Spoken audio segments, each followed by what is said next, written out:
Ingredients for shawarma. For the meat, 500 grams chicken breast or beef, 2 tablespoons olive oil, 1 teaspoon paprika, 1 teaspoon black pepper, 1 teaspoon salt, 1/2 teaspoon cumin optional, 2 cloves garlic crushed, 1 tablespoon lemon juice or vinegar.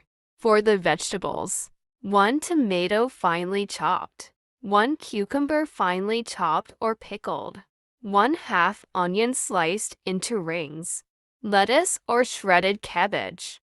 For the sauce, 3 tablespoons sour cream or yogurt, 1 tablespoon mayonnaise, 1 garlic clove crushed, salt and pepper to taste. For wrapping, lavish bread or tortilla,